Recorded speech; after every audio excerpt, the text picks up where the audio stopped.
Hello everyone, I am Meenu और आप मेरे साथ सुन रहे हैं मोहब्बत है बस तुमसे कहानी का एपिसोड नंबर 59। रेहा कमरे की बालकनी में खड़ी सामने देखते हुए किसी गहरी सोच में खोई थी। शिमला में वो बस 2 दिन के लिए आए थे। अगले दिन पीयूष के प्रोजेक्ट के सफल रूप से पूरा होने की पार्टी में पीयूष ने रुद्र और रेहा को भी इनवाइट किया था। रुद्र भी उसे मना नहीं कर पाया।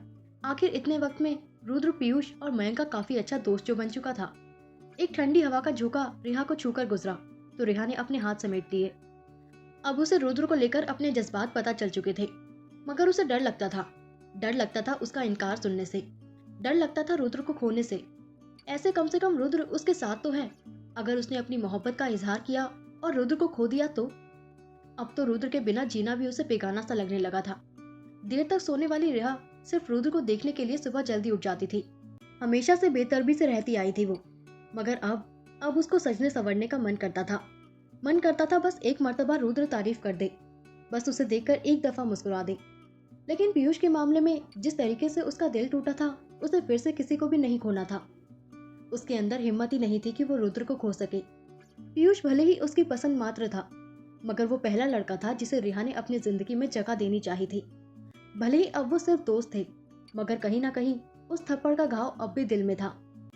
काश काश जैसी मोहब्बत पीयूष शालिनी से करता था, रुद्र उससे करता। अपने विचारों के भंवर में उलझी हुई सी उसे जब बाहर निकलने का कोई छोर नहीं मिला तो उसने अपनी आंखें बंद कर ली। आंखों के कोनों से आंसू लुढ़क गए। आजकल ना रुद्र के पास रेहा के लिए वक्त था, ना रेहा वक्त मांगती थी। यहीं से थोड़े बहुत काम रुद्र ने अपनी कंपनी के लिए शुरू कर दिए थे। आखिर कब तक निरुपम जी करते। रुद्र को कहाँ फर्क पड़ता है रेहा से। उसे तो बस मीटिंग्स और मेल से मतलब होता था।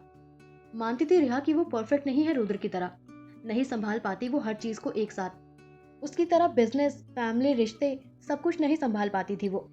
फिर भी हो गई थी उससे रुद्र से मोहब्बत। संभाले नहीं संभलता था ये दिल। उसके सामने आते ही नजरें अपने आप ही दगा कर जाती थी। रेहा अपना ध्यान इन चीजों से भटकाने के लिए कमरे में आई। टी शर्ट के ऊपर जैकेट पहनकर, बालों की कसकर पोनी बांधते हुए, पैरों में शूज पहने, कुछ पैसे जीन्स की पॉकेट में डालकर कमरे की कीज उठाकर वो निकल गई। इधर दूसरी तरफ पीयूष ने अपनी बाइक शालिनी के घर के सामने रोकी तो शालिनी उसके कंधे को छोड़कर उतर गई। पीयूष के घर के लॉन में बैठे निरंजन जी ने जब उन्हें साथ देखा तो हल्का सा मुस्कुरा दिए। अपने बेटे के 7 साल के अकेलेपन को उन्होंने देखा था और श्रुति ने भी शालिनी के बारे में उन्हें बता दिया था। सिर हिलाकर वो उठकर घर के अंदर चले गई। वहीं इधर शालिनी के उतरने के बाद भी पीयूष वहीं खड़ा रहा। शालिनी खुद इधर उधर देखते हुए बार बार अपनी उंगलियों को उलझा रही थी। उसे पीयूष को थैंक यू भी बोलना था और ये पूछना भी था कि वो मार्केट गया क्यों था। कहीं ना कहीं उसे उम्मीद थी कि वो बोल देगा कि वो मार्केट शालिनी के लिए गया था, मगर ये चीज बोलने में भी शालिनी को इतनी घबराहट हो रही थी कि मानो वो पहली बार पीयूष से बात करने जा रही हो। लड़ाई झगड़ा बहस सब तो कर लेती थी वो, फिर ये तो बस एक थैंक यू की बात थी। पीयूष ने जब उसे अपनी उंगलियों को उलझाकर इधर उधर देखते देखा तो हंस दिया। वैसे एक थैंक यू बोलने में इतनी झिझक, आई लव यू बोलने में तुम क्या हाल करोगी। तुम तुम कभी सुधर ही नहीं सकते और मैं क्यों तुम्हें वो बोलूंगी। अब तक परेशान खड़ी शालिनी का चेहरा गुस्से से तमतमा गया। क्या बोलोगी? पीयूष ने उसकी आंखों में देखते हुए पूछा तो शालिनी उसकी ग्रे आंखों में खोने लगी। इतनी मोहब्बत थी उन आंखों में कि शालिनी के लब खुद ब खुद मुस्कुरा दिए। ये महसूस होते ही कि वो क्या कर रही है, उसने झट से अपनी आंखों के आगे हाथ रख दिया। तुम और तुम्हारी आंखें दोनों ही धोखेबाज हैं, लोगों को धोखा देने में माहिर। तुम डरती हो मेरी आंखों में देखने से। तुम्हें डर है कि ये जो झूठी नफरत की परत तुम अपने दिल में लिए घूमती हो, मेरी आंखों में देखने के बाद इस झूठी नफरत और नाराजगी के नीचे दबे बेशुमार मोहब्बत का इजहार कर दोगी। मैं जा रही हूँ। गुस्से में अपने शॉपर्स उठाए वो जाने के लिए पलट गई। वो कुछ दूर तक गई ही थी कि पीछे से पीयूष ने उसे आवाज दी, सुनो। शालिनी के कदम रुक गए तो पीयूष बोला, मैं मार्केट तुम्हारे लिए नहीं बल्कि अपने लिए गया था, क्योंकि मैं जीना चाहता हूँ तुम्हारे साथ, पीहू के साथ। और अगर गलती से तुम्हें एक खरोच भी आ जाती तो उसी पल मैं ना जाने कितनी मौतें मरता हूँ। सुन रही हो तुम? मैं तुम्हारे लिए नहीं अपने लिए गया था। पीयूष की आवाज मानो शिमला की वादियों में गूंज रही थी। शालिनी की बाईं आंख से आंसू लुढ़क गए, जिन्हें साफ करते हुए वो तेजी से घर की तरफ बढ़ गई। जाने अनजाने ही पीयूष अपनी मोहब्बत का बातों बातों में इजहार कर देता था, लेकिन ना जाने क्यों आज शालिनी की भावनाएं उसके अपने लिए फैसले पर हावी हो रही थी। फैसला पीयूष से नफरत का, फैसला उससे दूर रहने का, क्योंकि कहीं ना कहीं दिल के किसी कोने में वो सारे जज्बात आज भी कायम थे। वो कितना भी इनकार कर ले, लेकिन मोहब्बत तो उसे भी थी, जज्बातों और भावनाओं की जमी हुई बर्फ पीयूष की मोहब्बत और कोशिशों की ताप से धीरे धीरे ही सही मगर पिघल रही थी। वहीं मोहन जी बालकनी में खड़े ये सब देख रहे थे। अगर तुम सच में बदल गए हो तो तुम दूसरे मौके के हकदार हो पीयूष, लेकिन मैं देखना चाहता हूँ अभी कि सच में शालू के लिए तुम क्या कर सकते हो। प्यार तो तुम उससे करते हो, मगर क्या तुम सच में उसके लायक हो गए हो। इधर रुद्र बेचैन सा कमरे में चहलकदमी कर रहा था। रेखा कमरे में नहीं थी, और तो और ना उसके मैसेज का जवाब दे रही थी ना कॉल का। सिर पकड़े रुद्र बेड पर बैठ गया। आंखें अपने आप ही नम हो आई थी। ना जाने कहाँ चली गई थी वो, बताकर तो जाना था। उस पर से मैसेज के भी जवाब नहीं दे रही थी। तभी उसे कुछ याद आया। गाड़ी की चाबी उठाए वो तेजी से बाहर निकल गया।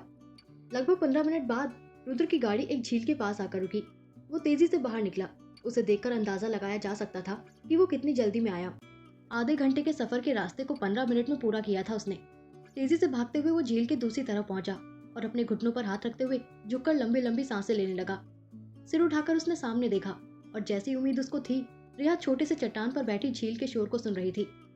रुद्र के साथ जब वो घूमने गई थी उस जगह पर, तब उसने रुद्र से कहा था कि ये जगह उसे बेहद सुकून देती है। कभी जब वो अपने आप से थक जाएगी तो इसी जगह आएगी। रिहा, रुद्र ने उसे आवाज लगाई तो रिहा की नजरें उस तरफ चली गई। रुद्र की हालत देखकर उसकी आंखें हैरानी से बड़ी हो गई। कहाँ चली गई थी तुम? मैं कितना परेशान हो गया था पता भी है। ना कॉल का जवाब दिया ना मैसेज का। ठीक तो होना तुम, अब कुछ बोलोगी भी? परेशान सा रुद्र उसका चेहरा अपने हाथों में भरे बोले जा रहा था और वो बस एकटक उसे देखे जा रही थी। फोन कहाँ है तुम्हारा? एक जवाब तो देना चाहिए ना। उसके सवाल पर रिहा ने जेब टटोला और फोन निकाल कर देखा। लगभग 50 से भी ज्यादा मैसेज और 18 मिस कॉल सिर्फ रुद्र के थे। उसने जल्दी से अपना फोन साइलेंट से हटाया और रुद्र की तरफ देखकर बोली, सॉरी, वो मेरा ध्यान नहीं गया, फोन साइलेंट पर था। तुम्हें पता भी है मैं कितना परेशान हो गया था। और तुम, रिहा तुम बच्ची नहीं हो, एटलीस्ट एक मैसेज कर देती। मुझे लगा एक बार को मेरी सांसें रुक गई हैं। अगली बार से तुम मोबाइल साइलेंट नहीं रखोगी। इसके आगे वो कुछ कहता उसके पहले रिहा ने एकदम से उसका कॉलर पकड़ लिया और गुस्से भरे लहजे में बोली, क्या कर लोगे तुम? बताओ रुद्रांश चौधरी, क्या कर लोगे तुम? और किस हक से तुम्हें मेरी फिक्र हो रही है? तुम्हें फर्क पड़ता है मुझसे? तुम्हें मिल गया समय मेरे लिए? पिछले एक हफ्ते से तुम्हें याद भी था कि कोई और भी तुम्हारे कमरे में है तुम्हारे साथ, और वो तुम्हारी वाइफ है।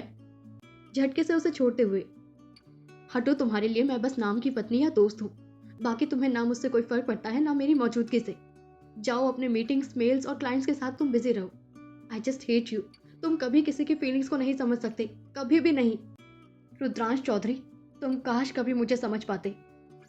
रिहा रुद्र के बगल से आगे बढ़ गई और वो वहीं जड़ सा खड़ा रह गया।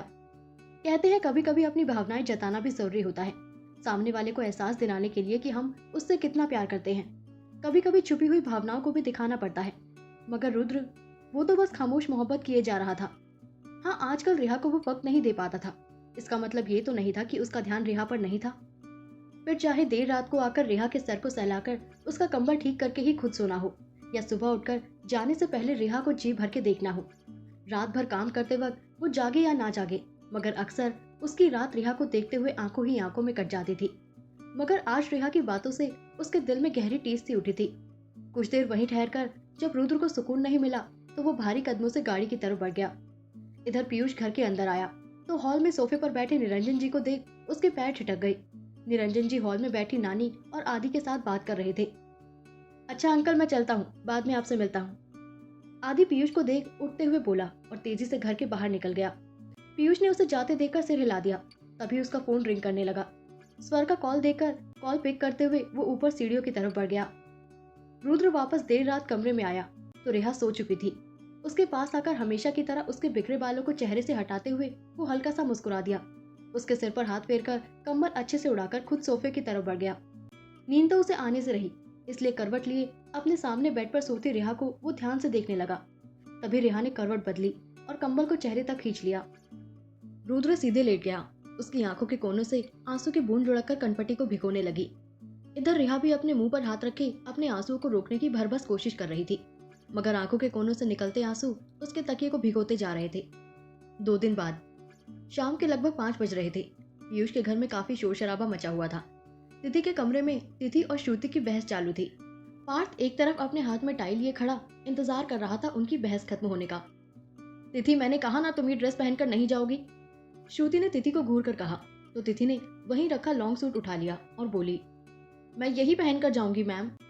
श्रुति ने एकदम से टेबल पर रखी कैंची उठा ली तो तिथि ने झट से उसके हाथ से अपनी ड्रेस खींच ली। आप मेरी ड्रेस को कुछ नहीं करेंगी। श्रुति ने उसकी ड्रेस खींचना चाही तो तिथि ने अपना हाथ आगे कर लिया। ओके फाइन, नहीं पहनूंगी मैं ये बस। उसकी बात सुनकर श्रुति के चेहरे पर लंबी सी मुस्कान आ गई। वो अपने साथ लाए बैग की तरफ बढ़ गई और उसमें से एक ड्रेस निकालकर तिथि को देते हुए कहा, तुम ये पहनोगी। तिथि उस ड्रेस को मुंह बनाए देख रही थी। जाने दो, छोड़ो, इतने मन से मैं तुम्हारे लिए ड्रेस लेकर आई थी, पर कोई बात नहीं, तुम नहीं पहनना चाहती तो ठीक है। श्रुति ने उदास होते हुए कहा तो तिथि ने आंखें बंद करके खोली और एक नजर ड्रेस को देखकर गहरी सांस लेकर बोली, ठीक है मैं पहनूंगी, अब आप उदास मत होना। श्रुति ने दांत दिखाकर तिथि के गाल खींच दिए और बोली, बूढ़ी नहीं हुई हो अभी तुम, कभी कभी कुछ अलग और नया भी ट्राई करना चाहिए, और कसम से तुम इस ड्रेस में बहुत प्यारी लगोगी। तिथि वहां से चली गई तो श्रुति मयंक की तरफ पलटी। मयंक सर, आप अब तक तैयार क्यों नहीं हुए? उसने सिर पर हाथ रखकर कहा तो मयंक बोला, अरे मुझे टाइम नहीं लगेगा, पहले तुम हो जाओ। उसकी बात सुनकर श्रुति ने जल्दी जल्दी अपना बैग उठाया और बोली, मैं जा रही हूँ शालू से मिलने, डायरेक्ट तैयार होकर आऊंगी, तब तक आप भी तैयार हो जाइए और पाद को भी तैयार कर दीजिए। वहीं दूसरी तरफ पीयू ड्रेसिंग टेबल के सामने टेबल पर बैठी थी और शालिनी उसके बाल बना रही थी। उसने अपने बालों में कंघी फंसा रखी थी और हाथ में पीयू की रबर बैंड। पीयू आईने में खुद को बार बार हिल डुल कर देखना चाहती थी तो शालिनी ने पीयू के कंधे को दबाते हुए कहा, बच्चा सीधे बैठो और हिलो मत, वरना फिर बाल बिगड़ेंगे तो आप मम्मा को पार्टी में परेशान करोगी। उसके बाद तो पीयू तब तक बिल्कुल नहीं हिली जब तक उसके बाल पूरी तरीके से नहीं बन गए। शालिनी ने प्यार से उसका माथा चूम लिया और अपनी आंखों से काजल निकालकर उसे लगाते हुए बोली, किसी की नजर ना लगे आपको, इतनी प्यारी लग रही है मेरी बच्ची। पीयू खुद को आगे पीछे से घूम घूम कर देखते हुए बोली, सच मम्मा? अच्छा मम्मा, पीयू दादू के पास जा रही है, आप भी जल्दी से तैयार हो जाओ। कहकर पीयू वहां से बाहर भाग गई तो शालिनी हंस दी और खुद कबर्ड से साड़ी निकालने के लिए कबर्ड खोला ही था कि धड़धड़ाते हुए श्रुति कमरे के अंदर आ गई। क्या होगा अब इस पार्टी में? रिहा की नाराजगी कैसे दूर करेगा रुद्र? करेगा रुद्र पार्टी में अपने प्यार का इजहार? पीयू और पीयूष के बीच की दूरियां होगी कम? जानने के लिए सुनते रहे मोहब्बत है बस तुमसे कहानी के आने वाले एपिसोड्स। Thank you.